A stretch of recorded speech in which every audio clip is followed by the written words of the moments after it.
absolutely hated this small bird. My goodness, it's 2026 and you're a creative person looking for attention, an audience out in society to give you some of their money so that you can keep making creative projects. Isn't that your plan? Your industry has exploded and AI is here, and they're tireless, fearless, non-judgmental, and people type, write a whole book for me. And then it does it and they go, that's my book. They didn't do anything. So non-creative people are creative and they're versus you. And everybody on planet Earth that's on social media, including the guy that drinks chocolate milk really fast, he's also versus you. So everyone in the world is in the game for attention, not just creatives in your project. So how will you make some sound in all of this noise? This is the creative path, building a 10K audience in real time. That's what I'm doing. This year, I'm going to make it. And you're coming with me, you're going to make it too. The internet is amazing, internet is amazing. Hi, the internet is scummy and crummy and ugly, but it's also funny and sunny and yummy. It's just important to remember that it is depressing and toxic there, yes, but it's amazing. It's amazing. What is that? That's AI slop. Part of my project that I'll tell you about later is AI. And I'd like to discuss it here. So drop a comment. What are your observations about AI in creativity? AI in your field?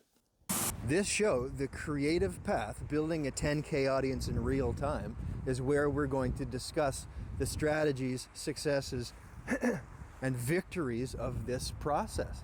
So it's not about me and my project. We're using it as a case study. We are going to make it with our creative projects. This is the year. Oh yes. Because what do the marketing gurus tell you when you search marketing, you know? Everything? Have they said everything of all time about that to you? Yes, they've made every suggestion of all time.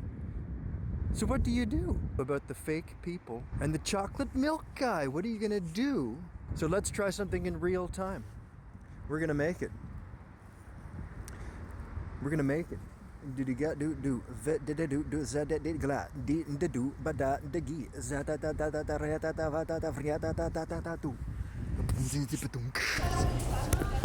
Okay, wait. Okay, before you get into the beatboxing and everything, there's things to do here. Okay, we have to sort of organize what this project is. Here's how we got to look at this project. There's two sides to your creative project. Okay, there's the technical side of what you're building. That's the infrastructure, the business. That's the design of it. That's what you're building. And then there's the expressive side of your creative project, which is how you feel about it. That's how you present yourself. The barrier to the technical side is most often skill. The barrier to the expressive side is most often fear.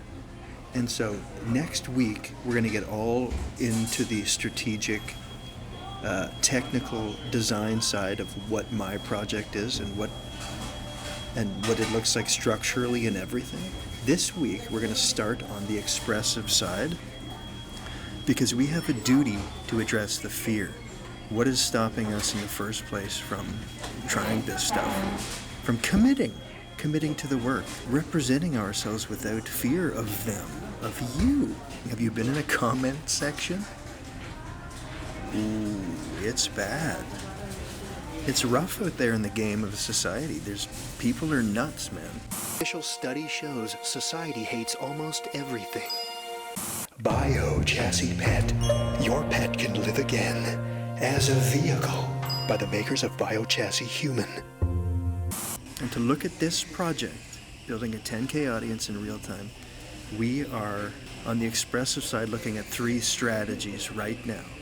And all of these are in my upcoming book, The Fearful Creative Brain, that's coming out sometime this year. Strategy the first is the expressive creative method. That says what you create from your highest state of presence is your truest work. So when you're dropped into the moment in your life, you do your best relationships, your best work, your best everything. And that's really when you're aligned with yourself, right? When you're present, you are yourself. this project of ours, making it this year, has to do with being ourselves. Oh yes, it does. This couples with the second strategy, which is we're not looking for everybody. All of you in the world don't need to like this thing that I'm doing. We're looking for the right people. 3% of people. We're looking for 3% of people to get what we're about and get what we're doing. So that takes a lot of pressure off the need to have 1 million. No, 10,000 people. Aren't there 10,000 people on planet Earth that, if I am myself and I create from presence, will come through and go, I like this. There's got to be 10,000 people. And the third strategy has to do with 3 options. You can live your life or run your creative project in 3 ways. Option 3,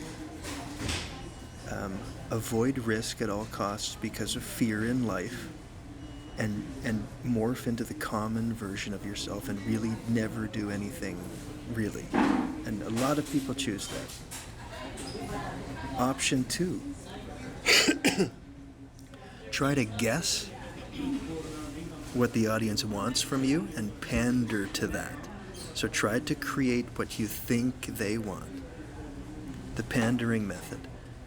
And option 1, risk everything to be yourself, fearlessly, no matter what. Do what you want. It just makes me think about Luth in the parking lot, actually. Okay, we're gonna let him cook again in a second. Option says you risk everything to be yourself. And that's what this show has to be, and that's what our work has to be. That's why this show is pretty weird, because it has to be exactly me. All right, Luth, come on back, baby. Come on back. Yeah. See, I like this guy. This guy is fun. That is the option 1 version of me. That's the guy that's gonna make it this year. That's the 44-year-old fucking guy that's gonna make it this year because he's choosing option 1. Drop for me what your creative project is in the comments. What are you pursuing this year? Because you're coming along. This is about us, right? Next week we talk strategy. This episode is about commitment to the work, commitment to our passion, commitment to the audience, commitment to life, fearless self-expression, my friends. Along with the citizens of La Sierra Carmine, I am proud to endorse Luther Mallory's little creative project to gain an audience of 10,000 people by sharing his brain's gibberish. Okay, moving on. Satanism in our schools. So fear becomes this barrier on the expressive side of really sharing who you are with them, right? And that triggers self-doubt. It certainly does, often for me. I can quickly find myself up here running this thing like a weed whacker, like a chainsaw. And it triggers a bunch of self-doubt. Don't you ride this roller coaster of feeling like a genius and then feeling like a loser? And you kind of go, right? This is life for most people, right? In an instant, I can go from feeling like an absolute genius to this self-doubt that's so menacing. And it can be in a split second. I just go from cool to... Why the hell be a creative person and pursue it? It's because when I'm being creative and I make something that I really think is cool, then I get to spend the next 5 showers thinking about that and workshopping that and having fun thinking about that. And when I'm in the momentum of not being creative, I spend those showers thinking about how I wouldn't really give a fuck if I was dead. So this is what it would be like if I was dead. It's actually amazing. It's actually the best. It's the best, right? Re-merging with the cosmos, remembering the instant that I die, that I am only a light beam from the humming of the cosmos, and going, oh yeah, physical reality was just a dream that I had. It's amazing to be here. And look at me. Look at me.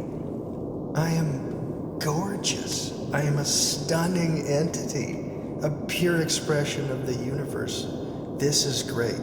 But then I think about my Earth life, and I go, I want to end it? I built so much skill. You know, I have so much going for me. I've survived so much. I've collected stuff like, you know, I have books and a couch. A shame to waste that, leaving early. Because what's the problem? You know, really, it's just I disconnected from my creativity, meaning I forgot that I was simply a light beam from the humming of the cosmos. And it happens to everybody. You're a kid and you remember. But then your brain gets so full over time of the horrors of life and the rules and expectations from the game of society that you make this switch from being an expressive person to being a technical person. And then your creative project becomes about emails and about awards or something, you know, about that. And then you kind of get stuck there, and then you're making sort of shitty work because you forget that it's about this. That this is the state that you need to be in to create the good shit. The good shit that would land with society. The good shit that would make an email land with someone and go, oh wow. Disconnected from expression. Totally stuck in the game of society. Trying to push something forward. Forgetting that it has to be made from expression. Your kid energy. So it's time to make the expressive return. It's time to remember that I am a light beam from the humming of the cosmos. So let's go back. Let's do Earth. Let's do the game of society. Sure. Let's build this project. Let's pursue this dream while continuing to remember that we are nothing but expressive source energy, and society is a game. It's a game. Let's go. Okay, let's do something. Sorry, I have nobody to talk to about this. Can you see the guy that's glitching in here?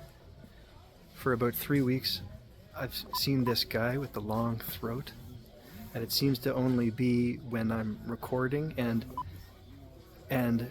there's certain patterns, like when I'm in front of certain things.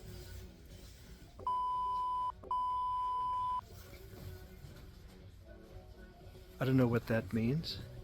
Just type yes, I see the throat guy, if you do. Thank you. This show has to be reckless and insane. It has to be stupid and almost pointless just to get it done, to get new ideas. Let me say this to you, because next week we're going to get into the strategy and the project, so you can see exactly what's going on the technical side of how am I setting up this project. In the meantime, on the expressive fear side, I want to say this. It's okay to be a business person. It's okay to be an expressive creative who has enough sense to go, if I want to share my work with society and have them understand it and even pay me, I actually have to understand the game of society, not just the expression, but the game of society, the sharing, the business. And I want to say that it's okay to care about that. It's okay to like it too. It's okay to look at your total views on TikTok as a metric and a North Star for how you're doing. And you don't have to always default to, I don't care who sees it. If one person sees it, I know. If one person sees it, that's amazing. It's really even the point. But it's also okay to try to go viral. It's okay to try to make a ton of money. Do you know that? It's okay to try to do that. That's not the same conversation as, is it possible for me? I don't fucking know. But it's okay to want to. It's okay to look at your creative project as a business and have a lot of fun there. I love the business of this. I think it's really fun to think about, how do I funnel people?